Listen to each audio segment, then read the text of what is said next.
Bonjour et bienvenue dans le monde magique de la télépathie animale ou communication animale. Aujourd'hui, on va parler du thème que je vois parfois sur Internet en disant « Oh, il est impossible de rentrer en communication avec les chats ». Eh bien, on va voir si c'est vrai ou pas. Mais en attendant, n'hésitez pas à cliquer sur le lien en dessous de la description de la vidéo afin de recevoir une masterclass gratuite, de cliquer sur le pouce et de vous abonner si vous avez envie d'être tenu au courant de la sortie des prochaines vidéos. Alors, est-ce qu'il est impossible de rentrer en connexion avec les chats? Bah non.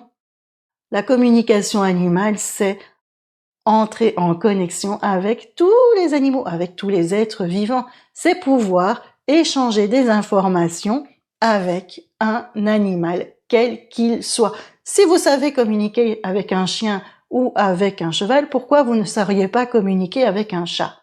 Oui, c'est vrai. Les chats sont un peu particuliers. Les chats, ils aiment bien que l'on montre patte blanche. Donc, avec un chat, il est vraiment nécessaire d'être respectueux. Il n'est pas question de dire, allez, viens avec ici et on communique et puis tu me dis ce que tu as à me dire et je veux avoir plein de réponses à mes questions. Ça non, là, c'est bloqué complet. Hein. Bien sûr, on demande au chat s'il veut bien sûr, on se présente, bien sûr, on fait les choses dans les règles de l'art pour que le chat se dise « Oui, avec toi, j'ai bien envie d'entrer en connexion ». Donc, si le chat ne veut pas, c'est qu'on a fait un petit peu une communication rock'n'roll et qu'il n'a pas beaucoup apprécié. Mais maintenant, il n'y a pas que ça. Si la personne, elle est capable de rentrer en connexion avec le cheval et puis qu'elle dit tout à coup « Oh, mais non, moi, avec les chats, c'est impossible ». Là, il y a autre chose. Il y a que la personne, elle bloque elle-même sa communication avec le chat. Le pourquoi, il y a plein de raisons. Ça peut être parce qu'elle n'aime pas les chats. Voilà. Parce qu'elle a une peur des chats. Il y a parfois des personnes qui me disent « Oh, mais j'ai peur qu'ils me griffent quand je fais de la communication animale ». Il n'y a pas de raison. Hein. C'est un être comme un autre, une âme comme une autre. Hein. Donc pourquoi est-ce qu'il serait tout à coup méchant, le chat? Voilà.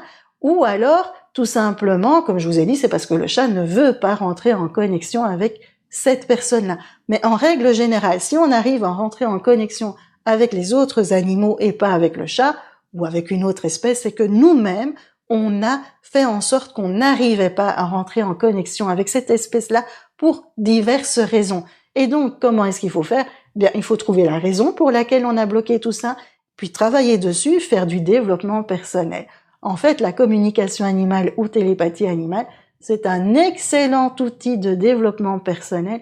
Moi, je trouve ça juste merveilleux parce que les animaux, ils viennent trouver notre point sensible et ils viennent un petit peu appuyer dessus pour dire « Regarde, là, il y a quelque chose qui va pas. Est-ce que tu travaillerais pas un petit peu dessus ?» Et si on le fait, eh bien alors, il y a beaucoup de choses qui s'ouvrent. Alors, je vous laisse ouvrir tous vos canaux, je vous laisse ouvrir tout ce qu'il y a à ouvrir. Faites du développement personnel pour que vous puissiez rentrer avec plein d'animaux, en connexion avec plein d'animaux. Et on se retrouve bientôt. À tout bientôt.